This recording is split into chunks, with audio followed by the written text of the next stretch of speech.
Hi everyone, this is Yana Smakula and thank you so much for joining me today.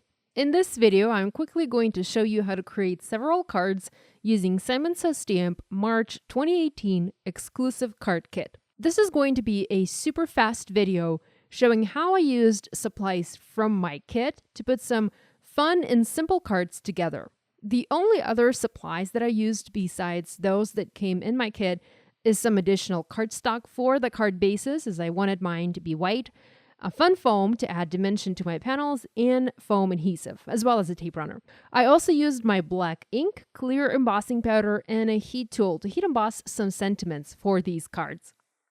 I don't usually film videos using kits, but I was so impressed with this particular kit. I loved every bit of it, so I decided to make a bunch of cards and film my creative process. I'm not going to do unboxing in this video, as you can catch that on Simon's YouTube channel, but this really is a fantastic kit to play with. I will, however, show you some of the gorgeous papers from this month's kit. These are from the Cardabella, their Spring Market 6x6 paper pad, and these papers are double-sided with gorgeous prints on both sides. I honestly had a hard time deciding which side I wanted to use for my cards. You also get these two large sticker sheets, and these are from that same collection from Cardabella. And one sheet is cream, while the other sheet is white. I think that's very clever. And both are very pretty and full of beautiful spring florals. This is also the first kit ever for Simon, at least I think so, that includes two full-size clear stamp sets with very nice spring images and sentiments. I look forward to coloring these with my Polychromos pencils. I'm not using these much in today's video, I'm just using these for my sentiments. Okay, let's get into making these cards.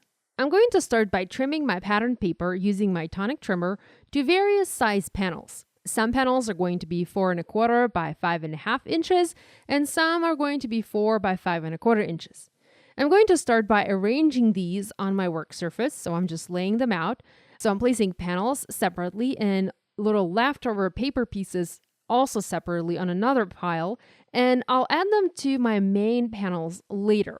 Now, since I usually make A2 size cards, I chose to cut my paper to this particular size. If you like to make square cards or smaller or larger cards and want to try this approach to card making with a kit, you'll have to cut your paper to whatever size you prefer.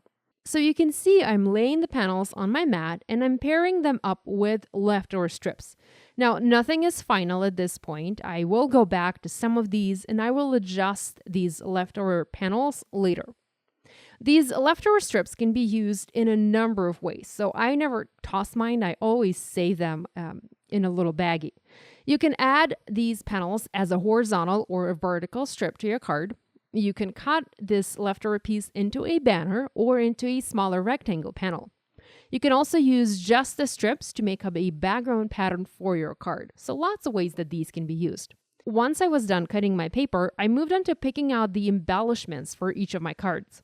Since the embellishments I had were stickers, I decided to cut my sticker sheet up and place the stickers on my panel for planning purposes with the backer sheet still there. In other words, since I was still planning my cards, I didn't want to adhere the stickers in place just yet. And I used to do this a lot back in my scrapbooking days. This makes it so much easier to work with stickers. At this point, I also started planning my sentiments, and I picked the sentiment stamps from my clear stamps from the kit, and I just placed them on the stickers. I kept on messing up with my stickers until I had a fairly good plan of what I wanted to do next. Time to start putting these cards together. I prepped some fun foam panels, and this is just regular white fun foam, cut a little smaller than the size of my panels, and with double-sided adhesive added to both sides.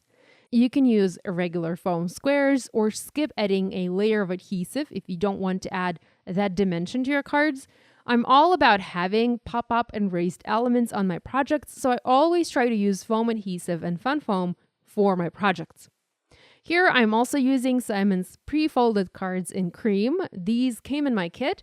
I had 3 card bases in total, and I'm also popping up that wood grain panel up on the card and going to foam mount the tag-shaped sticker, and finally I'm adding the little black sticker onto the card as well. Now the tag has a hole for the ribbon or twine, so you can add that as well if you like. I didn't add anything here. Card number 2. Again, I foam mounted the pattern paper panel onto a cream card base using that solid layer of fun foam. I trimmed this leftover cardstock strip into a banner with a V shape at one end, and I foam mounted it in place. Also foam mounted the little circle wreath sticker on top.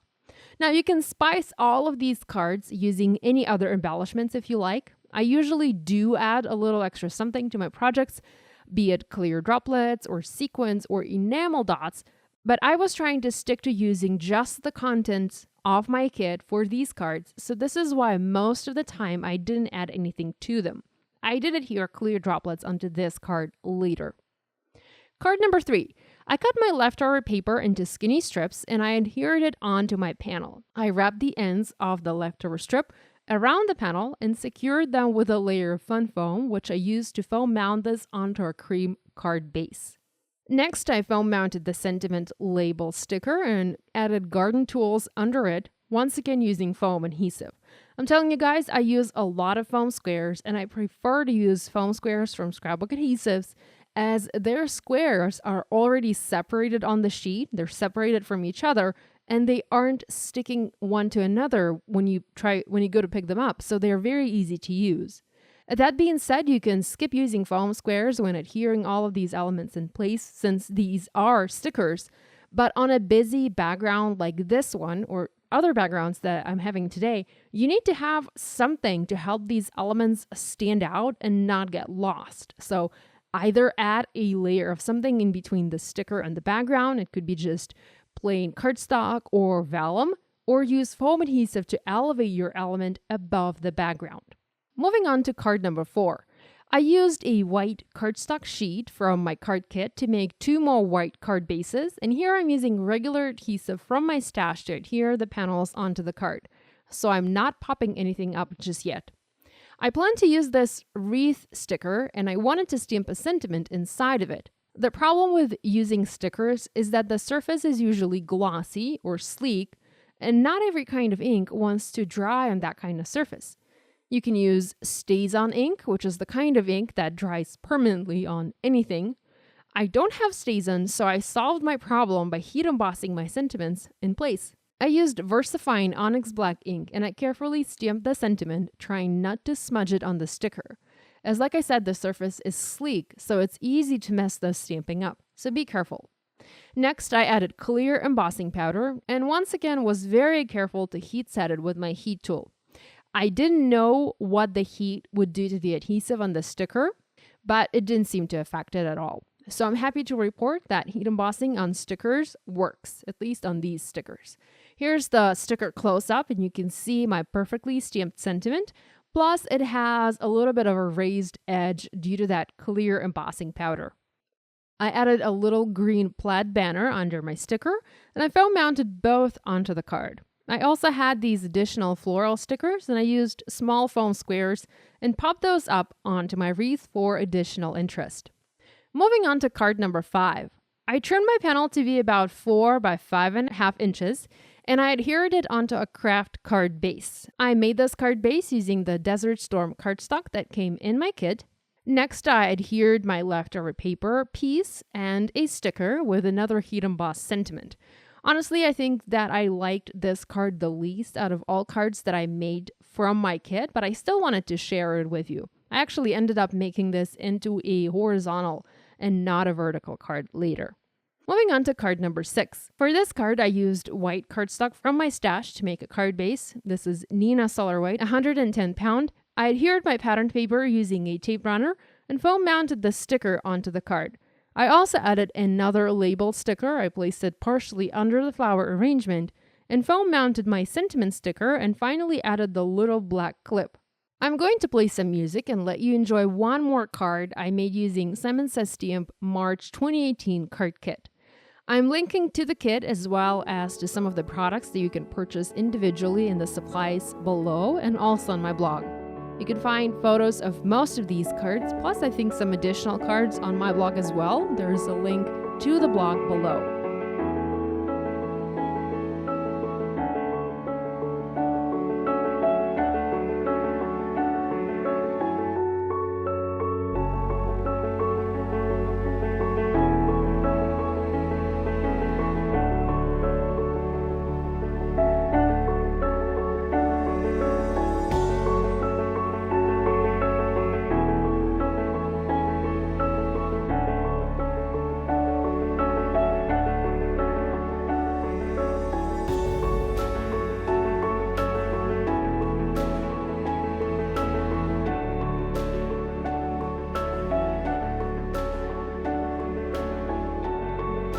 So this finishes this video. Be sure to visit my blog for a full list of supplies I use to make these cards.